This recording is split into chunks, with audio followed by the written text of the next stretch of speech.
Di penutup kita dalam sesi bagaimana mengkhotbahkan dengan sentris, saya akan memberi alasan setidaknya mengapa para pengkhotbah lupa atau tidak mengkhotbahkan atau memasukkan unsur sentris dalam khotbah-khotbah mereka.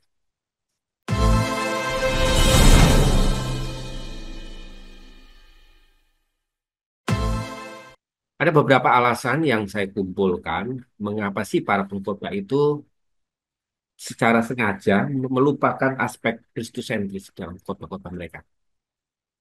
Yang pertama, karena fokus mereka kepada soal moralitas. Kadang-kadang pengkhotbah yang terlalu berfokus pada ajaran-ajaran atau isi-isi khotbah yang bersifat praktis, etika, itu mengubah khotbah itu menjadi semacam ceramah moral, walaupun di tengah gereja. Dalam hal ini, khotbah itu cenderung lebih menekankan pada apa yang harus saya lakukan daripada siapa yang menjadi dasar perbuatan saya. Kalau saya punya masalah, apa yang saya lakukan? Kalau saya punya pergumulan, apa yang perlu saya lakukan?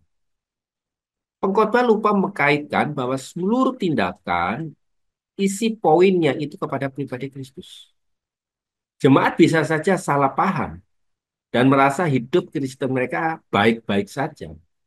Tetapi hubungan mereka, apa yang mereka lakukan dengan etika, dengan pengajaran Kristus, motivasi mereka sangat sama.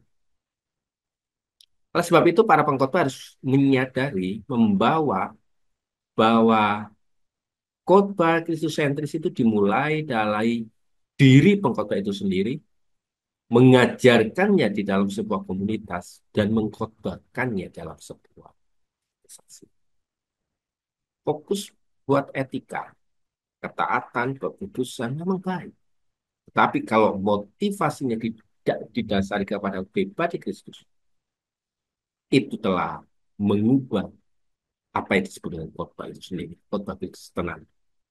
Yang kedua, mereka lebih menekankan akan kebutuhan-kebutuhan, solusi-solusi praktis secara berlebihan.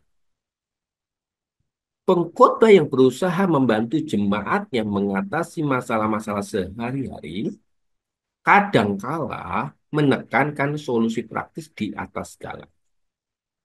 Meskipun solusi praktis itu penting, pengkhotbah bisa terjebak hanya sekadar memberi nasihat atau langkah-langkah secara spesifik yang menggunakan Alkitab, ayat-ayat demi Alkitab tanpa menghubungkan dengan pribadi Kristus dan pengharapan kepada Kristus, kepada keselamatan, janji setia yang benar.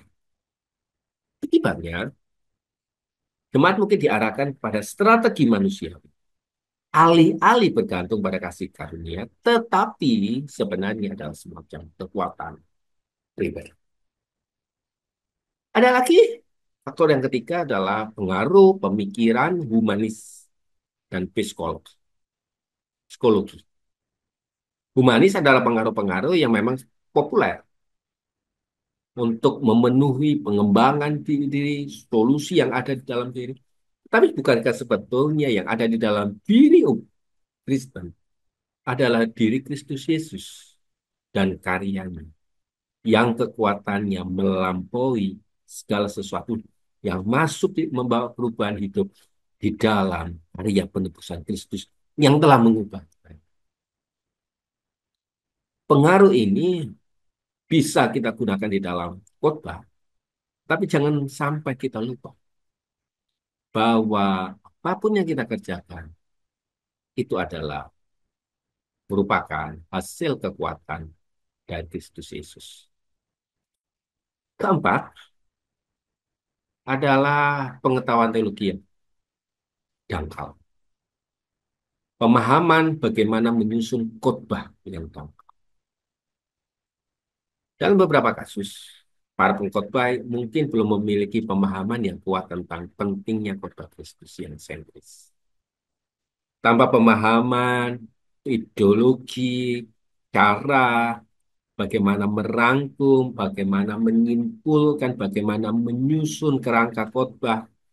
Maka, maka khotbah yang bersifat Kristusentris itu menjadi hambar dan pemahaman teologi itu tidak kuat dan akhirnya khotbah itu tidak lagi berpusat kepada Kristus, berpusat kepada solusi selesaian masalah. Tapi kita harus paham betul bahwa pemahaman teologi yang kuat dan pengertian cara berkhotbah yang benar akan memastikan bahwa khotbah-khotbah kita bisa menyusunnya itu secara baik yang berpusat, baiknya itu yang berpusat kepada Kristus. Dewasa ini di era media sosial, menyenangkan jemaat itu menjadi bagian yang relevan. Tuntutan khotbah yang relevan, akhirnya kadang-kadang kita melupakan bagaimana min idea itu terungkap.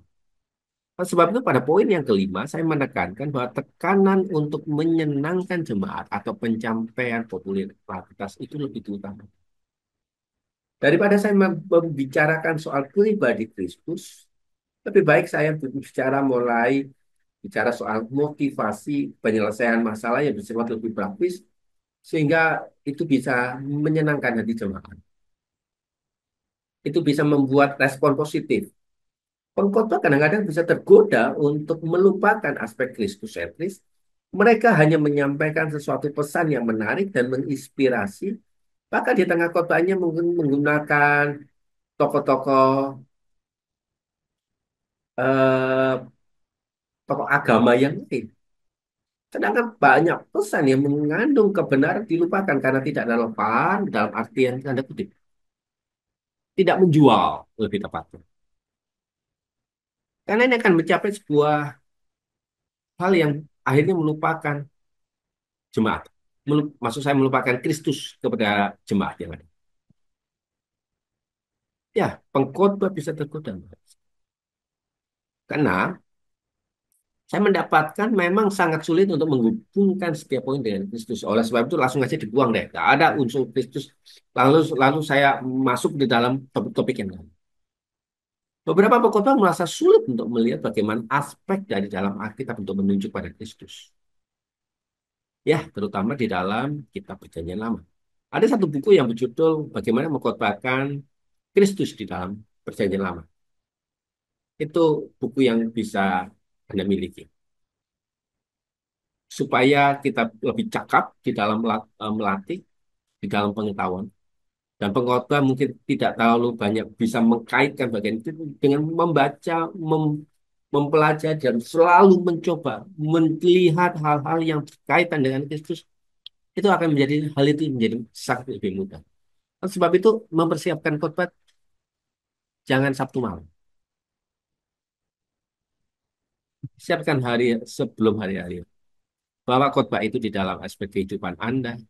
Bawa khotbah itu menjadi teman Anda. Maka kita bisa mengaitkan itu dengan pribadi Kristus. Tujuh, tentu kita kurang penyerah di Kristus. Yang bisa mengakibatkan kita lupa dan bahkan tidak lagi mempersiapkannya. Karena kurangnya persiapan, kita tidak mulai melakukan penyerahan diri kepada Dia. Jika persiapan yang dilakukan terburu-buru, Bapak Ibu, penyerahan diri tidak akan kita lakukan. Dan kita cuma hanya mengandalkan ide-ide praktis, ide-ide yang kita dapatkan dari rekaman-rekaman video-video para pengkhotbah yang lain, yang kita masih relevan. Tetapi kesaksiannya tidak kuat di dalamnya. Karena kesaksian itu tidak kuat, karena pengkhotbahnya juga asal mempersiapkannya, maka poin yang ke-8 tidak mempelajari aplikasi khotbah dalam Kristus Inggris. Menyampaikan khotbah yang berpusat pada Kristus itu perlu dilatih. Perlu di karena ini unsur seni, maka itu perlu dikembangkan dalam artian bagaimana kita melihat keadaan. Pengkhotbah yang belum terbiasa, tidak terlatih dalam penyampaian, kurang terlatih, sudah itu ditambah lagi dengan pengetahuan teknologi dan pemahaman belajar tentang khotbah yang tidak pernah akan membawa kesulitan untuk memahami poin demi poin pribadi yang sesuai dengan Kristus. Oleh sebab itu saya bersyukur pada Anda, rekan-rekan hamba Tuhan yang mendengarkan YouTube kita hari ini. Anda adalah tipe-tipe orang yang terus belajar dan mampu mengarahkan pada setiap khotbah itu kepada Kristus. Ya, kita terlalu fokus juga pada isu yang bersifat spesifik. Keluarga, kesuksesan, manajemen waktu, masalah, kekayaan, sehingga kita tidak berfokus kembali kepada Kristus. Yang seharusnya semua faktor itu berpusat kepada pribadi Kristus. Yang seharusnya bermuara pada kasih, karunia, pengorbanan, kebangkitan, dan pribadi Kristus. Karyanya begitu besar. Dalam kitab perjanjian baru, kitab Injil, semua berbicara tentang pribadi Kristus. Kitab perjanjian lama juga berbicara soal penggambaran akan pribadi Kristus. Kitab perjanjian baru, kitab Paulus, surat Paulus begitu, ya berbicara juga mengenai bagaimana Kristus itu bekerja. Seharusnya bagian-bagian tersebut mengajarkan dan membawa kita melihat bahwa hal yang paling besar, komitmen menjaga komitmen khotbah yang berpusat kepada Kristus sebagai inti perubahan, inti transformasi itu menjadi bagian tersendiri dalam diri seorang pengkhotbah.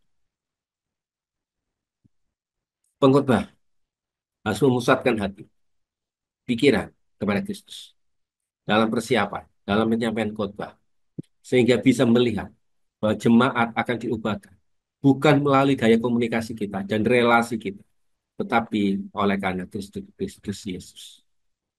Bukan hanya memperkuat jemaat, iman jemaat, tetapi kita juga diingatkan bahwa iman dalam jemaat itu diteladani dengan menteladan, dengan melihat pribadi Kristus dan meneladani apa yang ia lakukan di dalam dia. Dan kita bisa menemukan jemaat semakin hari sempurna di hadapan Tuhan. Kiranya masukkan, beri area tertentu di dalam setiap khotbah kita. Kaitkan setiap poin, kaitkan setiap pembukaan kita, kaitkan semuanya itu di dalam pribadi Yesus Kristus. Tuhan memberkati kita. Amin.